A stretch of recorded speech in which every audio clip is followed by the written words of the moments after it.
Bollywood silver screen presenting no escape साल 2022, जहां पर दिखाया जाता है कि जो इंटरनेशनल प्रिजन सिस्टम है वो प्राइवेट कॉरपोरेशन के द्वारा चलाया जाता है और इस वक्त में ये एक बहुत बड़ा बिजनेस बन चुका है। वहीं फ्लैशबैक में हमें पास्ट की एक घटना को दिखाया जाता है जहां पर जॉन नाम का एक मरीन अपने कमांडिंग ऑफिसर को मार देता है क्योंकि उसने बेंगाजी में बहुत सारे इनोसेंट सिविलियंस को मारने का ऑर्डर दिया था और अब क्योंकि उसने अपने कमांडिंग ऑफिसर को मारा है उसे उम्र कैद की सजा सुनाई जाती है। जॉन पहले भी 2 जेलों से भाग चुका है जिनका लेवल 5 था और ये लेवल 6 की जेल है। यहाँ से भागना लगभग पूरी तरह से नामुमकिन है। ये एक फ्यूचरिस्टिक जेल है जहां पर वार्डन सबको कहता है कि यहाँ से भागना पूरी तरह से नामुमकिन है क्योंकि अगर तुम जेल से भाग भी गए तो बाहर चारों तरफ डेजर्ट है। यहाँ से भागने का मतलब सिर्फ एक ही है और वो है मौत। इसके कुछ देर के बाद हमें वार्डन को दिखाया जाता है जो जॉन को अपने पास बुलाता है क्योंकि उसने जॉन की डिटेल्स को देखा है। वो लेवल 5 की जेल से भाग चुका है और अब वार्डन जॉन से कहता है कि तुम बाहर किसी भी इंसान से कांटेक्ट नहीं कर सकते, ना ही तुम किसी लेटर को रिसीव कर सकते हो, ना ही कोई तुमसे मिलने के लिए आ सकता है और ना ही तुम किसी फोन कॉल को रिसीव करोगे। इससे जॉन को बहुत गुस्सा आता है पर वो इस वक्त कुछ नहीं कर सकता। उसे एक सेल में डाल दिया जाता है जहां पर उसका एक फेलो प्रिजनर होता है जो जॉन को बताता है कि शायद हमें यहाँ से एब्सलॉम भेजा जाएगा जो कि एक बहुत ही खतरनाक आइलैंड है। दुनिया के सबसे खतरनाक कैदियों को वहां पर भेजा जाता है। वहां से जिंदा निकलना लगभग पूरी तरह से नामुमकिन है। जॉन को प्रिजनर कुछ खाने के लिए देता है। रात को जब जॉन की आंख खुलती है तो वो देखता है कि उसका जो साथी प्रिजनर था वो सेल में नहीं है। इसके बाद जॉन को भी वहां से उठाकर एक दूसरी जगह ले जाया जाता है जो कि टॉर्चर रूम है। वो देखता है कि वहां पर उसका साथी प्रिजनर यानी कि उसका सेलमेट है जिसे बांधा गया है। दरअसल उसने खाना चुराया था और अब उसकी सजा उसे मिलेगी। चारों तरफ बहुत सारे प्रिजनर्स होते हैं जो सब कुछ देख रहे हैं। वार्डन कहता है कि तुम्हें इस इलेक्ट्रिक रॉड से अपने साथी को यानी कि सेलमेट को मारना होगा पर जॉन ऐसा करने से मना कर देता है। जिसके बाद वार्डन अपनी गन निकालकर उसके सेलमेट के सर पर रख देता है और कहता है कि अगर तुमने मेरी बात नहीं मानी तो मैं इसे मार दूंगा। जॉन एक ट्रेन मरीन है और अब उसे मौका मिल जाता है। वो बड़ी चालाकी से वार्डन की गन छीन कर उसके सर पर लगा देता है पर वो उसे मारता नहीं बल्कि अपनी गन फेंक देता है जिसके बाद उसे बुरी तरह से मारा जाता है। और अब वार्डन को एहसास हो चुका है कि जॉन एक खतरनाक कैदी है जो किसी के लिए भी खतरा हो सकता है और अब उसे हेलीकॉप्टर से उसी आइलैंड के ऊपर ले जाया जाता है जिसका नाम एब्सोलम है।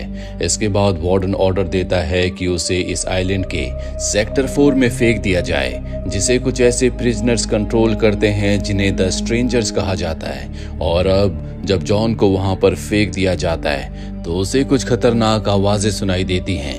वो अपने आप को बचाने के लिए जंगल के अंदर भागता है पर जल्दी उसे बहुत सारे लोग घेर लेते हैं। ये वही कैदी हैं जिन्हें द आउटसाइडर्स कहा जाता है। इनके लीडर का नाम वॉल्टर है और वॉल्टर का एक ही रूल है, the law of the jungle.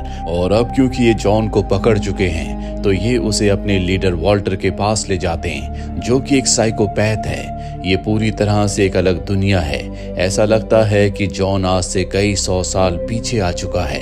Walter अब एंटरटेनमेंट के लिए जॉन से कहता है कि तुम्हें मेरे एक आदमी से लड़ना होगा जिसके बाद उसे एक पिट में डाल दिया जाता है जहां पर जॉन उस आदमी से लड़ता है। जॉन एक ट्रेन मरीन है इसीलिए बहुत आसानी से वो उस आदमी को मार देता है। वॉल्टर जॉन से बहुत इम्प्रेस हो जाता है और कहता है कि तुम मेरे ग्रुप में एक हाई पोजीशन पर रहोगे और जॉन उसकी बात को एक्सेप्ट नहीं करता। उसकी गन छीनकर उसे पानी में धक्का देकर वहां से भाग जाता है। और अब वॉल्टर के सभी लोग जॉन को जंगल में ढूंढना शुरू कर देते हैं। जॉन भागते भागते एक चट्टान तक पहुंच जाता है जहां से आगे जाने का रास्ता खत्म हो चुका है और अब उसके सामने बहुत सारे वॉल्टर के लोग हैं जो ब्लोगन से जॉन की गर्दन पर वार करते हैं जिससे वो उस चट्टान से नीचे नदी में गिर जाता है। और अब नीचे नदी में बहुत सारे दूसरे लोग हैं जिन्हें द इनसाइडर्स कहा जाता है और इनका जो लीडर है वो एक टर्मिनली इल डॉक्टर है जिसे यहाँ पर सब फादर कहते हैं। इनसाइडर्स अब जॉन को पकड़कर फादर के पास ले जाते हैं। जॉन को जब कुछ देर के बाद होश आता है तो उभार आकर देखता है कि ये जगह पहली जगह से पूरी तरह से अलग है। फादर ने इस जगह को बहुत हद तक डेवलप कर लिया है। ये लोग खुद अपने काम करते हैं, इनके पास मशीन्स भी हैं जिनसे कपड़े बनाते हैं। ऐसा लगता है कि ये सब के सब लोग बहुत ज्यादा सिविलाइज्ड हैं। वही वार्डन को बताया जाता है कि जॉन अब इनसाइडर्स के पास है। इसके बाद जॉन को फादर के पास ले जाया जाता है, जो कि उससे बहुत ज्यादा इम्प्रेस होते हैं। वो कहते हैं कि आज तक आउटसाइडर से कोई बचकर नहीं आ पाया। तुम पहले ऐसे इंसान हो, मैं चाहता हूँ कि तुम हमारे साथ रहो। पर जॉन मना कर देता है। वो कहता है कि मैं किसी भी कीमत पर इस आइलैंड से निकलना चाहता हूँ। इसके बाद जॉन को यहाँ का जो इंजीनियर होता है उसके पास भेजा जाता है, जो उस गन को जो जॉन आउटसाइडर्स के लीडर वॉल्टर से छीन कर लाया था उसे ठीक कर रहा होता है। जॉन चंद ही पलों में उसे ठीक कर देता है। इसके बाद जॉन को बताया जाता है कि यहाँ से मेनलैंड 200 मील दूर है। वहां तक पहुंचना नामुमकिन है क्योंकि चारों तरफ कैमरास लगे हुए हैं। अगर तुम भागने की कोशिश करोगे तो तुम्हें जल्दी पकड़ लिया जाएगा। और वैसे भी बाहर आउटसाइडर्स हैं जिनकी तादाद 600 है और हम मात्र 98। पर जॉन को इस बात से कोई फर्क नहीं पड़ता। वो किसी भी कीमत पर आइलैंड से निकलना चाहता है। और जब जॉन जा रहा होता है तभी केसी नाम का एक लड़का उसके पीछे पीछे आता है। केसी के ऊपर 2 मर्डर्स के चार्जेस थे। दरअसल उसने किसी को किडनैप किया था और गलती से उनकी मृत्यु हो गई थी। और अब केसी जिसे उम्र कैद की सजा सुनाई गई है वो भी यहाँ से निकलना चाहता है। और जॉन केसी से कहता है कि तुम मेरा पीछा करना बंद करो।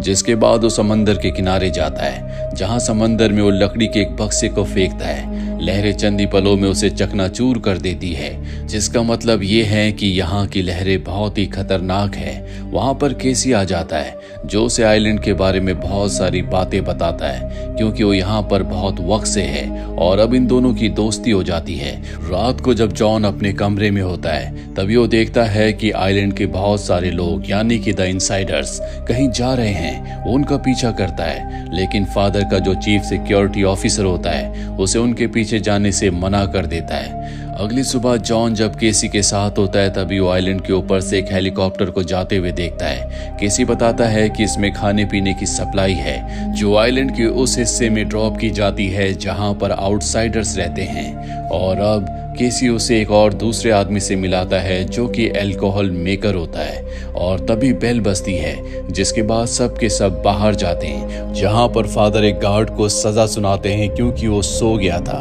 उसे अब इस ग्रुप से निकाल दिया जाता है, यानी कि उसे इनसाइडर्स के ग्रुप को छोड़कर जंगल में जाना होगा जहां पर आउटसाइडर्स हैं। दूसरी तरफ हमें आउटसाइडर्स के लीडर वॉल्टर को दिखाया जाता है, जिसे आज खाने की सप्लाई मिली है। उसके लोग कहते हैं कि हमें भी वो सप्लाई चाहिए।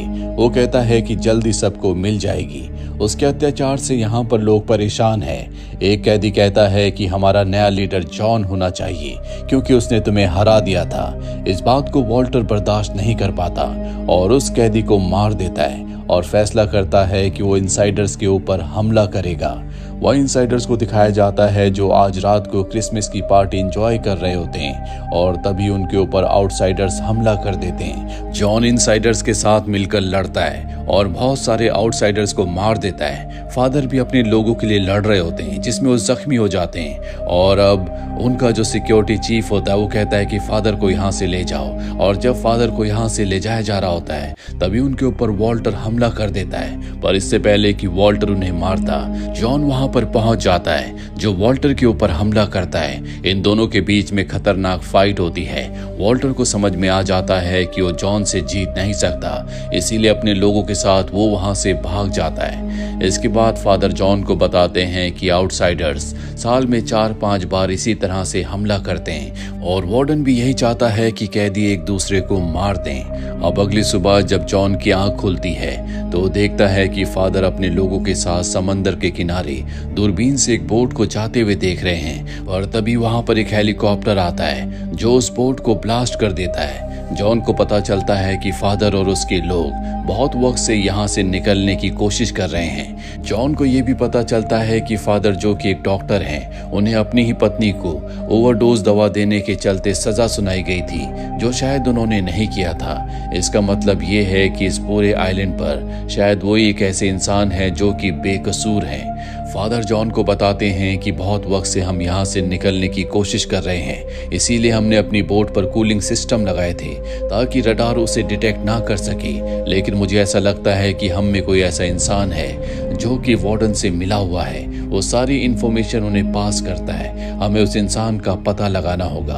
और अब जॉन ने फैसला कर लिया है कि अगली जो बोट बनेगी वो भी उसमें यहाँ से भागने की कोशिश करेगा। वो इंजीनियर के पास जाता है जो कि बोट बना रहा है। उसके पास एक इंजन का पूरा सिस्टम होता है, लेकिन इंजन का एक हिस्सा मिसिंग है जो कि वॉल्टर के पास है। वो फादर के पास जाता और कहता है कि मैं इंजन के उस हिस्से को ले आऊंगा, पर इसके बदले मुझे और मेरे साथी केसी को बोट में जगह देनी होगी। फादर उसकी बात मान जाते हैं और अब वो जंगल के उस हिस्से में जाना चाहता है जहां पर आउटसाइडर का राज है। केसी भी उसके साथ आना चाहता है, पर वो उसे अपने साथ आने से मना कर देता है। लेकिन केसी उसकी बात नहीं मानता और उसका पीछा करने लगता है, लेकिन आउटसाइडर्स के एक ट्रैप में वो फंस जाता है। वही हमें जॉन को दिखाया जाता है जो उस जगह पहुंच जाता है जहां पर आउटसाइडर्स का यानी कि वॉल्टर का कैंप है। वो कैंप के ऊपर हमला करता है और वहां से इंजन के उस पार्ट को ले लेता है, जिसके बाद वो केसी को आजाद करवाता है। पर इससे पहले कि ये दोनों यहाँ से निकलते, वॉल्टर इन्हें पकड़ लेता है और पानी के उस हिस्से में फेंक देता है जहां पर वो लोगों को आपस में लड़वाता है। वो कहता है कि अब तुम दोनों तब तक लड़ोगे अब तक तुम दोनों में से एक मारा ना जाए। केसी को पता है कि इन दोनों में से एक ही बच सकता है, इसीलिए जानबूझकर वो खुद अपनी जिंदगी का खात्मा कर लेता है। वॉल्टर यहाँ पर उसे धोखा देता है क्योंकि उसने कहा था कि अगर तुम में से एक बचा तो उसे छोड़ दिया जाएगा, पर वो ऐसा नहीं करता और अब वो जॉन को मारना चाहता है। वो उसे मारने की तैयारी कर रहा है, लेकिन यहाँ पर इनसाइडर्स का एक जासूस होता है जिसकी मदद से वो यहाँ से भागने में कामयाब हो जाता है। उसके पास इंजन का वो हिस्सा है जो लेकर वो इनसाइडर्स के कैंप में पहुंचता है जहाँ पर फादर की तबीयत अब बहुत ज्यादा खराब है। यहाँ पर सबको जॉन बताता है कि बहुत जल्दी आउटसाइडर्स यहाँ पर एक बहुत बड़ा हमला करने वाले हैं, हम सबको यहाँ से निकलना होगा। और फादर का जो चीफ सिक्योरिटी ऑफिसर होता है वो कहता है कि हमने इस जगह को बनाने में 13 साल लगाए हैं, हम इस जगह को छोड़ नहीं सकते। जॉन के कहने पर सब वहां से निकल जाते हैं और अब यहाँ पर वॉल्टर अपने लोगों के साथ पहुंच जाता है। वो देखता है कि ये पूरा इलाका खाली है, इससे वो बहुत खुश होता है क्योंकि अब उसका यहाँ पर कब्जा होगा। पर तभी वो ऊपर देखता है जहाँ पर जॉन है, उसके पास वही रॉकेट लॉन्चर, वही गन है जो उसने वॉल्टर से हासिल की थी। उस गन से वॉल्टर के ऊपर हमला करता है जिससे एक बहुत बड़ा धमाका होता है जिसमें वॉल्टर के लगभग सभी लोग मारे जाते हैं और जो बचे हुए लोग होते हैं इस धमाके को देखकर वहां से भाग जाते हैं। पर वॉल्टर अब भी इनसाइडर्स के कैंप में छुपा हुआ है। दूसरी तरफ हमें वार्डन को दिखाया जाता है जिससे पता चल चुका है कि आइलैंड पर कुछ अनयूजुअल एक्टिविटीज हो रही हैं। वो अपने लोगों से कहता है कि हेलीकॉप्टर तैयार करो। वही हमें आइलैंड पर दिखाया जाता है जहां पर फादर जो बहुत ज्यादा बीमार हैं, वो इस बात से खुश हैं कि बहुत सारे आउटसाइडर्स मारे गए जो असल में क्रिमिनल माइंड थे। लेकिन अब भी यहाँ पर वॉल्टर छुपा हुआ होता है जो जॉन के ऊपर हमला कर देता है। जॉन को बचाने के चलते फादर की मृत्यु हो जाती है और अब जॉन गुस्से में वॉल्टर को ऊपर से नीचे फेंक देता है जिससे वॉल्टर भी मारा जाता है। तभी उसे समंदर के किनारे से धुआं उठता हुआ दिखता है और जब वो समंदर के किनारे जाता है तो देखता है कि वहां पर जो नई बोट बनाई गई थी जिसमें इंजन भी फिट था वो किसी ने जला दी है। साथ ही इंजीनियर को किसी ने मार दिया है। इंजीनियर के पास एक ब्रेसलेट मिलता है जो और किसी का नहीं बल्कि फादर के हेल्पर का था जिसका नाम किंग है। वो समझ जाता है कि वही वार्डन का आदमी है जो वार्डन को सारी इंफॉर्मेशन देता है और अब ये किंग के पास पहुंच जाते हैं, उसे टॉर्चर करते हैं। उसके पास एक फोन भी होता है जिससे वो हमेशा वार्डन से बात करता है और अब वो वार्डन को बताता है कि जंगल के किस हिस्से में उसे हेलीकॉप्टर से लैंड करना है। दरअसल वार्डन अब इसी आइलैंड की तरफ आ रहा होता है जो जल्दी उस जगह पर पहुंच जाता है जिस जगह के बारे में उसके जासूस किंग ने उसे बताया था। वो अपने हेलीकॉप्टर को वहां पर लैंड करता है। जॉन अपने साथियों के साथ यहाँ पर छुपा हुआ था जो कि एक एक करके वार्डन के सभी लोगों को मार देता है। साथ ही वार्डन को वो हेलीकॉप्टर से नीचे फेंक देता है जहां पर उसका जासूस किंग है और अब जॉन अपने साथियों के साथ हेलीकॉप्टर से इस आइलैंड से भाग जाता है। वहीं जंगल में अब वार्डन और उसका जासूस है जिन्हें आउटसाइडर्स ने घेर लिया है। इसका मतलब ये है कि उनका हश्र बहुत बुरा होने वाला है। इसी के साथ ये फिल्म, ये कहानी यहीं पर खत्म हो जाती है। उम्मीद करते हैं कि ये कहानी आपको पसंद आई होगी।